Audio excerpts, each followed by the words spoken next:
அன்பு சொந்தங்களே, அனைவருக்கும் வணக்கம். நாம் இப்போ புதுச்சேரியில் இருக்க கோயில்களை பற்றி பார்த்துக்கிட்டு இருக்கோம். இன்னைக்கு உழவர்கரை மீனாட்சி சுந்தரேஸ்வரர் கோயிலை பற்றி பார்ப்போம். புதுச்சேரிக்கு மேற்கே 6 கிலோமீட்டர் தூரத்தில் இந்த கோயில் இருக்கு. போய் பார்த்தோம். தெற்கு பார்த்தா நுழைவு வாயில், ஆனால் கருவறை கிழக்கு பார்த்து இருக்கிறது.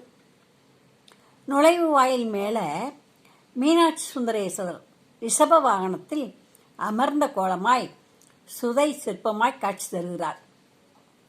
5000 ஆண்டுக்கும் பழமை வாய்ந்த கோவில் என்கிறார் அர்ச்சகர்.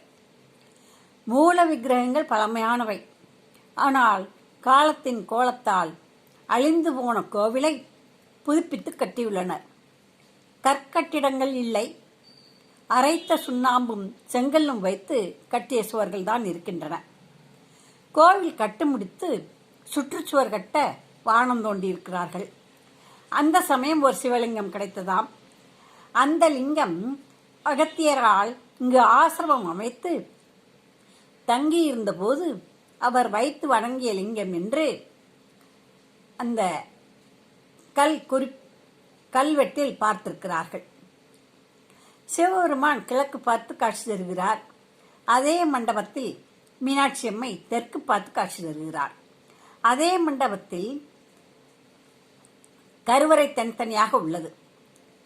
அதே மண்டபத்தில் சுந்தரேஸ்வரர், பிரியாவிடை, மீனாட்சி ஒரு பெரிய பெரிய மாடத்திலும், நடராசர், சிவகாமி ஒரு பெரிய மாடத்திலும், முருகன், வள்ளி தெய்வானை ஒரு மாடத்திலும் உற்சவர்கள் காட்சி தருகிறார்கள். மீனாட்சி அம்மை கருவறைக்கு நேராக ஒரு நந்தி வாகனம். அது எப்படி இருக்கிறது? தன் தலையை நிமிர்த்தி காதுகள் விரைக்க, கால்கள் ஓய்வெடுக்காமல் துள்ளி எழுவதற்கு தயாராக உள்ளது போல் இருக்கிறது. வித்தியாசமாக இருக்கிறது, ஆச்சரியமாக இருக்கிறது. சிவபெருமானுக்கு முன்னாலும் பலிபீடம், கொடிமரம் இதெல்லாம் இருக்கும் இல்லையா, அங்கேயும் இருக்குது இதே மாதிரி நந்தி. அந்த நந்தியும் தலையை நிமிர்த்தி விரைப்பாக எழுவது போல் நிற்கிறது. ஐயனை கிழக்கு பார்த்த வழியாக உள்ளே சென்று இறைவனையும் இறைவியும் ஒருங்கே வணங்கிவிட்டு தெற்கு பார்த்த வாசல் வழியாக மண்டபத்தை விட்டு வெளியில் வந்தோம். பிரகாரம் சுற்றி வரும்பொழுது விநாயகர், விசாலாட்சி, விஸ்வநாதர் ஒரு கருவறையில் இருக்கிறார்கள்.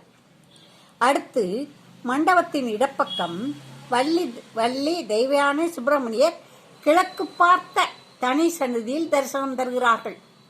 அடுத்து வன்னிமரம், கிணறு, விநாயகர் காட்சி தருகிறது. இந்த இடத்தை பார்த்தவுடன் மதுரை மீனாட்சி அம்மன் கோவிலுக்கு சென்றது போலேயே உள்ளம் உணர்ந்தது. அடுத்து அகத்தியர் வணங்கிய லிங்கம் இருக்கிறது, தனித்தனி சன்னதியில் இருக்கிறது. அகத்தீஸ்வரர் என்று பெயர் வைத்திருக்கிறார்கள். தனித்தனி சன்னதியில் சந்திரன், சூரியன் உள்ளனர். அடுத்து கோவிலை விட்டு வெளியே வர நினைத்தபோது கோவிலின் தென்மேற்கு மூலையில் பொறையாத்தம்மன் சன்னதி உள்ளது. இது என்ன அம்மன்? சப்தகன்னிமார் என்று கூறினார்கள். ஒரு அம்மனும் மற்ற விக்கிரகங்களும் தானே இருக்கின்றன. ஆம், சப்தகன்னியும் இந்த பொறையாத்தம்மனுக்குள் அடக்கம் என்றார்கள். அதாவது காணாமல் பொருள் கிடைத்ததை மட்டும், அழிந்து போனவற்றில் கிடைத்ததை மட்டும் வைத்திருக்கிறார்கள். மனம் பக்தி பரவசத்தால் கனிந்திருந்தது. இந்த உழவர்கரை சோழர் காலத்தில் ஒழுகரை என்னும் பெரிய ஊராக இருந்துள்ளது.